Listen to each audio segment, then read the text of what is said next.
Bonjour à tous.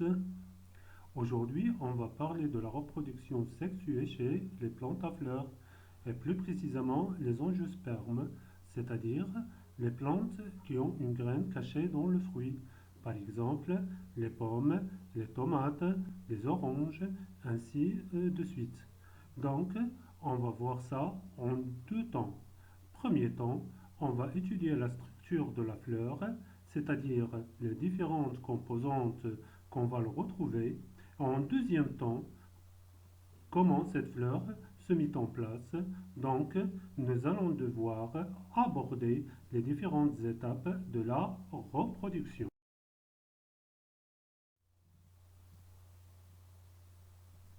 Donc, aujourd'hui, on va entamer le sujet de la reproduction sexuée chez les plantes à fleurs.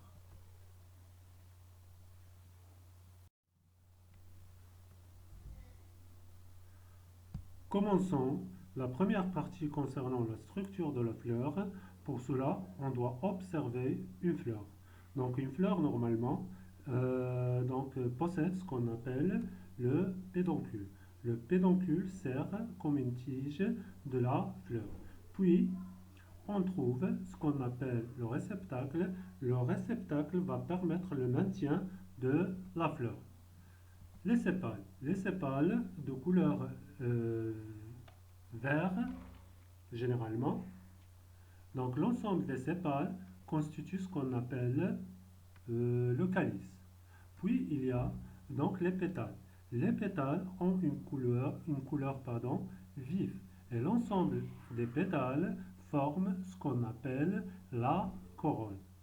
Donc tous ces parties ou bien tous ces éléments donc constituent ce qu'on appelle les pièces florales stériles. Stérile, ça veut dire qui n'interviennent pas dans la reproduction sexuelle. Ensuite, on va passer aux organes reproducteurs. Alors, passons à l'organe reproducteur mâle. Hein. Donc, il est composé de deux parties. Il y a le filet qui porte l'antère. L'ensemble forme ce qu'on appelle étamine. C'est l'appareil reproducteur mâle. De l'autre côté, il y a ce qu'on appelle l'ovaire, puis le style porte ce qu'on appelle le stigmate. L'ensemble forme ce qu'on appelle le pistil ou bien le gynécée. Donc c'est l'appareil reproducteur femelle. Donc pour voir de près ces organes reproducteurs mâles et femelles, on doit faire ce qu'on appelle la dissection d'une fleur et on va choisir la fleur de lys. Donc voilà la fleur de lys. Alors pour faire la dissection, on aura besoin des ciseaux. Alors la dissection, ça veut dire qu'on va séparer donc les pièces constituant donc la fleur. Donc à la fin, on va obtenir donc le résultat suivant. Donc regardez, donc il y a les pétales, il y a les étamines, il y a les bractées, il y a les pistils, donc il y a aussi les sépales qui sont minuscules. Donc aujourd'hui, comme vous le saviez, on est en train d'étudier la reproduction sexuée. Donc on va s'intéresser aux étamines et aux, comment ils s'appellent, les pistils. Donc pour cela, on doit faire, donc on doit observer encore une fois de près les anthères. C'est pour ça qu'on doit faire ce qu'on appelle une coupe transversale. Donc une coupe transversale qui va nous montrer hein, que l'antère elle est composée de quatre chambres appelées sacs polliniques. chaque sac pollinique contient plusieurs grains de pollen. Alors, ici, il y a ce qu'on appelle fente de déhiscence. Quand la fente de déhiscence est fermée, on dit que l'anther est encore jeune.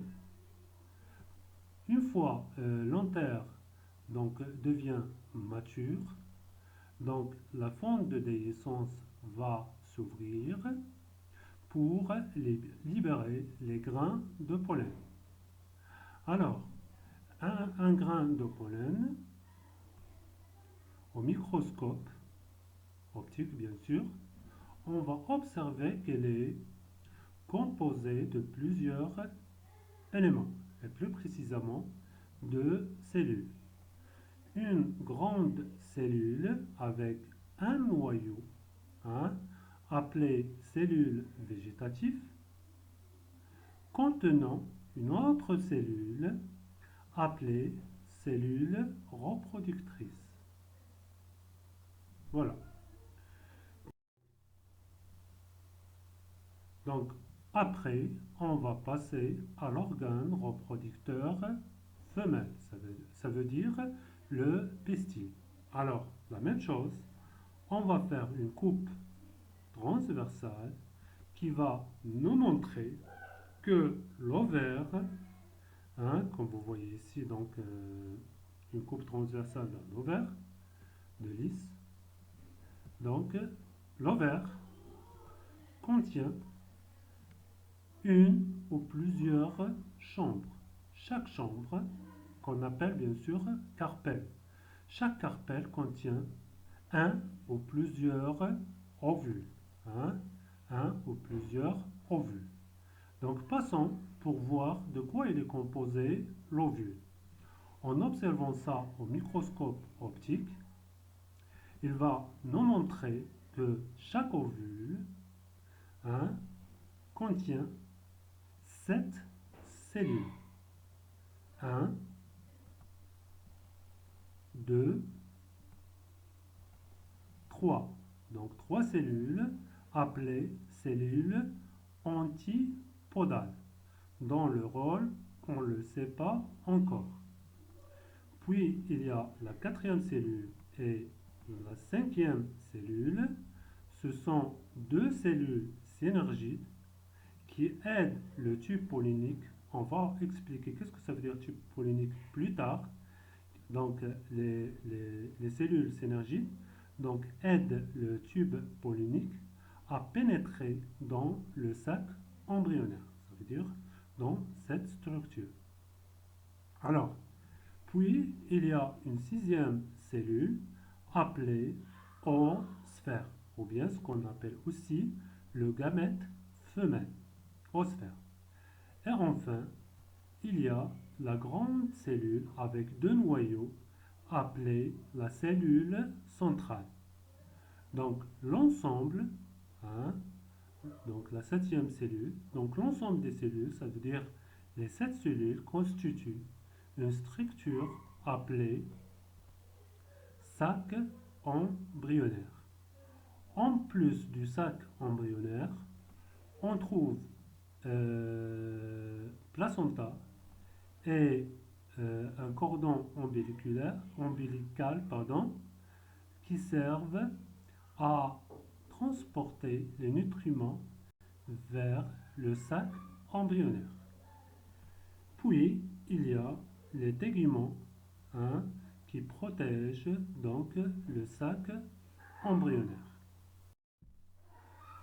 Donc, passons aux deuxième partie de la reproduction donc sexuée, c'est-à-dire qu'on va étudier maintenant les étapes de la reproduction chez les plantes. Donc, tout d'abord, on va commencer de ce qu'on appelle la pollinisation. Donc, la pollinisation, c'est un phénomène qui remplace l'accouplement chez les animaux. Pourquoi? Parce que les végétaux, ce sont des êtres vivants qui immobiles, donc qui ne peuvent pas se déplacer. Donc au lieu de faire l'accouplement, ils font ce qu'on appelle donc la pollinisation. Alors comment ça se fait? Bien sûr, dans la nature, il y a des agents pollinisateurs comme les insectes, par exemple l'abeille, ou bien il y a le vent, il y a l'eau, il y a certains oiseaux, et bien sûr il y a l'homme, mais dans ce cas, pardon, on va parler de ce qu'on appelle la pollinisation artificielle. Alors, donc, par exemple, sur le document, on observe donc des abeilles en train de sucer donc la sève. Donc en suçant donc la sève, il y a des grains de pollen donc qui vont s'accrocher donc sur le dos ou bien sur le corps de l'abeille, comme on voit donc, comme on observe donc dans le second document. Donc, puis, donc l'abeille, elle va déposer les graines de pollen soit sur le stigmate de la même fleur. Dans ce cas, on parle d'une pollinisation directe, ou bien auto-pollinisation, ou bien elle va transporter ces graines de pollen vers une autre fleur, hein, une autre fleur, comme on voit dans ce cas. Donc, on parle d'une pollinisation indirecte ou bien pollinisation croisée. Alors, donc voilà, la pollinisation c'est ça. Donc, une fois la pollinisation s'achève, ça veut dire que les grains de pollen donc, tombent sur le stigmate du pistil. Alors voilà, donc c'est le pistil. Normalement, avant la fécondation, il y a ce qu'on appelle la pollinisation. Donc, comme vous voyez ici, donc le grain de pollen transporté vers le stigmate, elle va se déposer sur le stigmate. Et si les conditions sont favorables, c'est-à-dire la température est idéale, donc la présence de l'eau, les nutriments, donc le grain de pollen commence à germer. C'est pour ça qu'on parle d'un végétal, parce qu'il germe. Donc en germant, le grain de pollen, et plus précisément la cellule végétative, va pousser à un tube pollinique, et ceci à l'aide du noyau. Alors, le noyau s'avance, donc le tube pollinique s'allonge jusqu'à ce qu'il arrive au niveau de l'ovule et plus précisément au niveau de micropiles, hein. Une fois la germination du type de tube pollinique est terminée, donc le noyau de la cellule végétative se dégénère et la cellule reproductrice va se déplacer dans le tube pollinique. En se déplaçant, elle va se diviser en deux cellules. Donc ces deux cellules appelées entérozoïdes ou bien tout simplement spermatozoïdes. Ce sont les gamètes mâles. Alors, en se déplaçant, ils vont pénétrer à travers des cellules synergiques dans le sac embryonnaire. Et après, il y a un des deux entérozoïdes va féconder les deux noyaux de la cellule centrale pour former ce qu'on appelle un œuf ou bien une cellule œuf secondaire ou bien accessoire. Et le deuxième spermatozoïde ou bien entérozoïde va féconder l'oosphère pour donner donc une cellule œuf principale. Donc la cellule œuf principale par la suite, elle va se transformer en un embryon et la seconde œuf va transformer donc en nutriment ou ce qu'on appelle l'albumin. L'ensemble forme ce qu'on appelle une graine. Donc l'ovule se transforme en graine. Par contre, l'ovaire va se transformer en fruit.